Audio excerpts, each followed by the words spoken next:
Howdy, friends. Welcome into another episode of Nash Trash with our good friend, Debbie Reynolds from Dallas, Texas. Debbie, what's going on in country music? You know, this is a very interesting week in history of country music because it pays tribute to a lot of the country music greats. Sure. April the 6th of 1998, country music's first lady, Tammy Wynette, died at the age of, how old was she? 55, which was young. Yes. Pretty young. That's ridiculous. You know, she had 12 singles, sold over 30 million records worldwide. Probably best known for her song Stand By Your Man, one of the biggest hits for her. But I tell you, what a great lady. And to lose her at such an early age, we just want to pay tribute to her. As well, also on the same day, April 6th, but in 2013, George Jones played his final concert ever in Knoxville because he was scheduled to perform at the Bridgestone Arena, his final concert in November of that same year. But on April the 18th, he was admitted to Vanderbilt University Medical Center for slight fever and had some blood pressure issues. And he ended up passing away on the 26th of April at the age of 81. But his final concert was a tribute to the life that he led as well, and the leadership that he showed in country music. But that doesn't stop there. April 6th of 2016, we lost Merle Haggard as well, who died of complications from pneumonia. And did you know that he was 79 years old on the day he died? He died on his birthday. So that April 6th is kind of an interesting day in history on country music because it pays tribute to three great people. And we miss them all. But today is the 1 year anniversary of the death of John Prine, who died last year, April the 7th, from complications due to COVID. So 4 greats that we all will miss. Absolutely. We will miss them. But let's say happy birthday to a few people. How about that? Well, be sure to include Merle Haggard because it's his birthday too. I was going to say, Merle Haggard would have been a birthday person yesterday, but April 5th, Troy Gentry of Montgomery Gentry was born in 1967. As you know, he was killed in a helicopter crash in 2017. Great man and great duo that we enjoyed for so long. Pat Green was also born on April the 5th. He was born in San Antonio, Texas. And Mike Eli of the Eli Young Band was born in Tomball, Texas. Right down the street.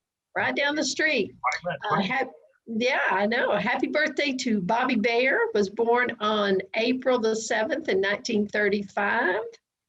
Happy birthday on April the 8th to John Snyder III. Now, most of us know him as Bo Duke, but he was born in 1960 in Mount Kisco, New York. I didn't know he was a New Yorker. I didn't either. April the 9th, we need to say happy birthday to Hal Ketchum. He was born in 1953. We know that he died last November 23rd at the age of 67. He was born in Fisher, Texas, and I'm not sure I know where Fisher, Texas is. He was a Texas boy, and we certainly miss the impact he had on the country music scene as well. And then April 10th, happy birthday to 2 lovely ladies, Maren Morris, who was born in 1990 in Arlington, Texas, just about 15 minutes from my house. And Laura Bell Bundy was born in 1981 in Lexington, Kentucky. So happy birthday to all these wonderful people. Happy birthday to all of them, and remembering those that are past that would have been celebrating a birthday this week, like Merle Haggard. Absolutely, absolutely. Well, another sold out weekend for the Grand Ole Opry with a great lineup. Yeah. On Friday night, Darren and Brooke Aldridge, Rodney Adkins, Wade Hayes, Striking Matches. I don't know if you know that group, Striking Matches. It's a duo. Shonda Pierce, a comedian, and Stephanie Quell.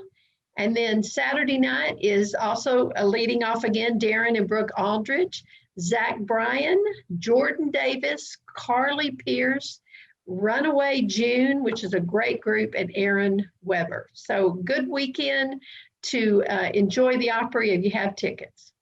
Two things. One, today's Wednesday, April 7th, which, in case you didn't know it, is National No Housework Day. Really? Yeah, so I'm not doing any housework today.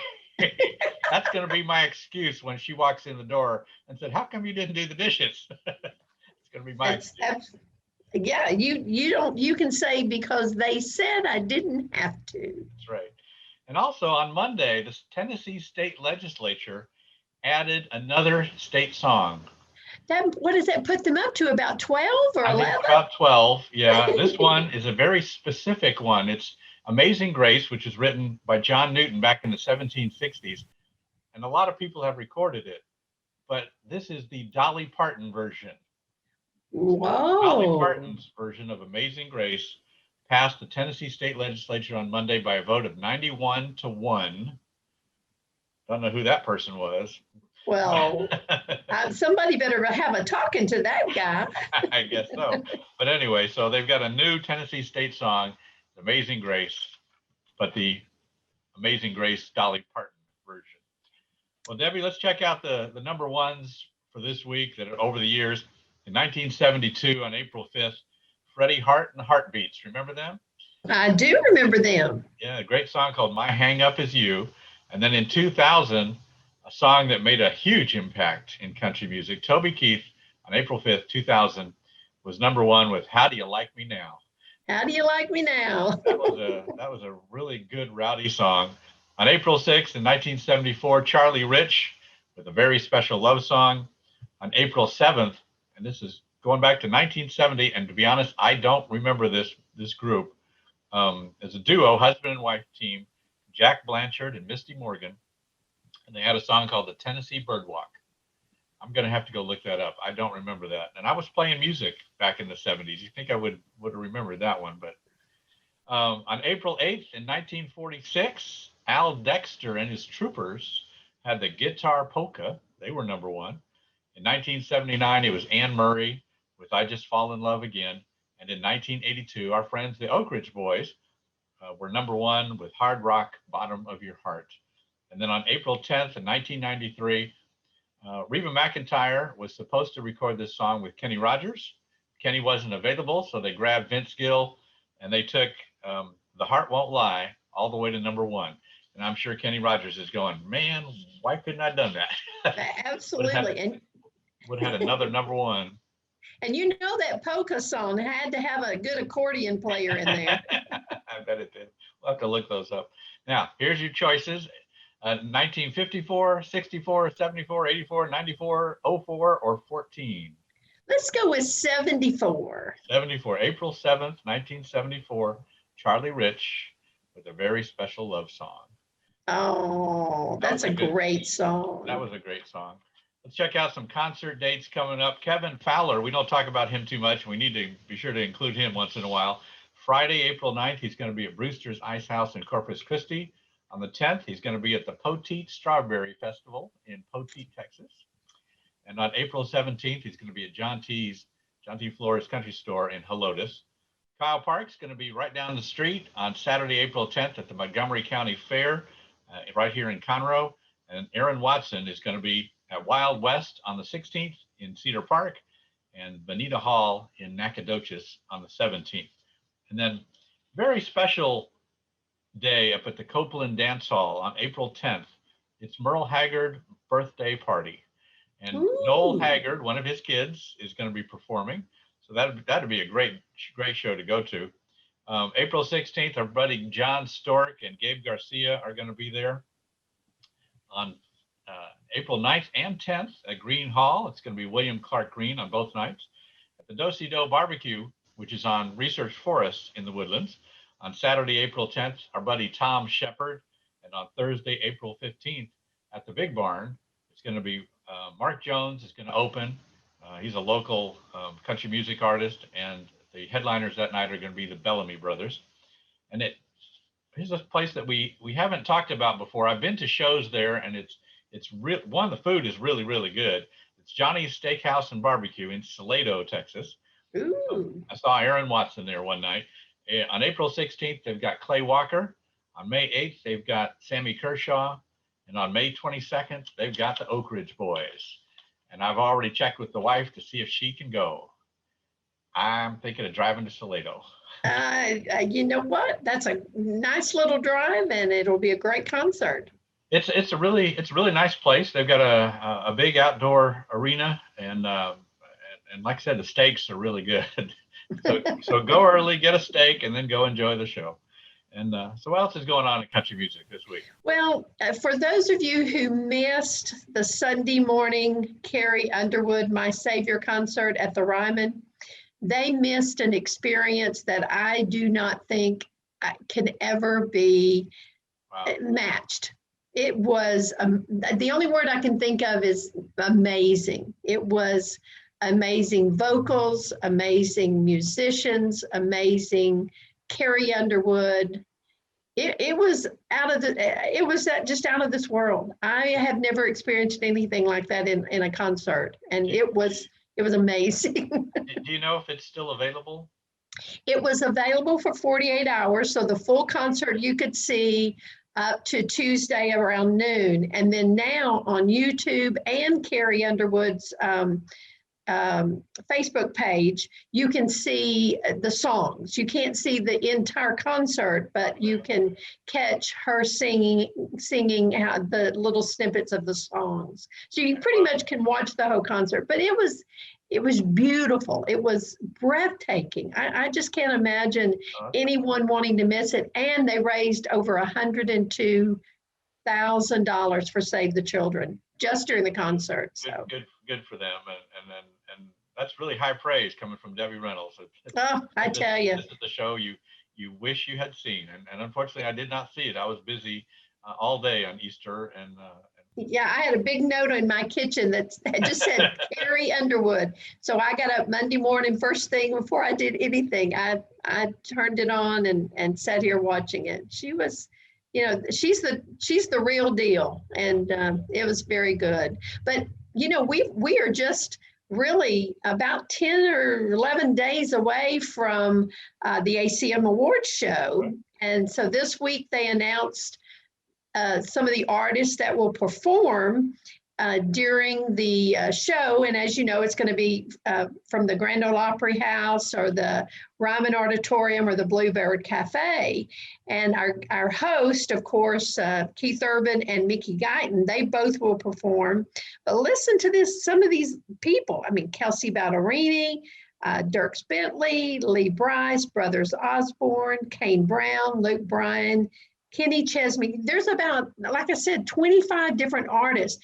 But one of them that I did not realize they had signed up until I saw it was CeCe Winans, who performed with Carrie Underwood on her concert and had performed with her on her album.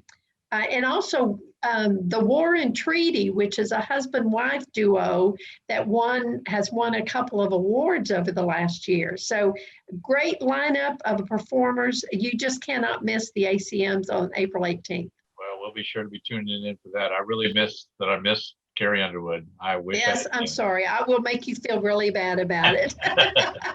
That's and my finally, we always wonder when someone from a group goes out on their own and does something, we think, oh no, the group is breaking up.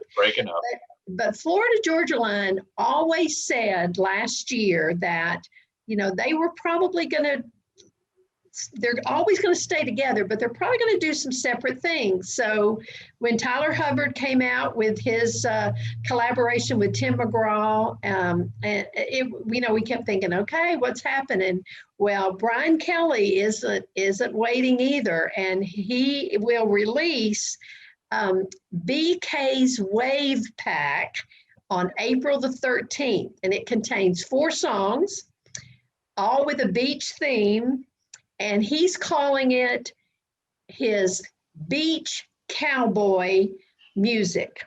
And so I had to look up what beach cowboy meant. And for Brian Kelly, it means a way of life and a state of mind. There you go. Well, there's nothing wrong with that. That sounds like fun. I know. So anyway, he is releasing that on April 13th, and it's got, like I said, 4 songs, and I think it's going to be a lot of fun to listen to. They are working on an album that will come out, that did come out in February, as you know, Life Rolls On, and they are working on a future tour, but you know, you got to catch what Brian Kelly's doing, because these 2 gentlemen are such fun people. If anybody asks me, who would you like to hang with on a Sunday afternoon, I would say Florida Georgia Line, because they just look like they're so much fun. Look like they're fun. All right. Well, there you go. I wonder who I would pick for that. If I had to hang out on a Sunday afternoon, not worry about anything. Well, I don't know, but Florida Georgia Line, you know, they play, what is that, cornhole games, and they drink beer and they play around and they're fun, and they, you know, I just have to hang with them. So you need to think about who you'd hang with. I think Kevin Fowler would fall into that category too. Oh, well, that's a good one. He's just like that. Just like that. All right, Debbie, anything else that we need to know about? Nope. But next week, I'm going to pin you to the wall on who you're going to be going for the ACM Awards. Yeah, I've got to start making my choices. We'll come up with our predictions next week. That's for sure. All right, Debbie Reynolds. I guess we'll see you next Wednesday night right here on Nash Trash. Always good to see you. Good to see you too. Take care. Adios.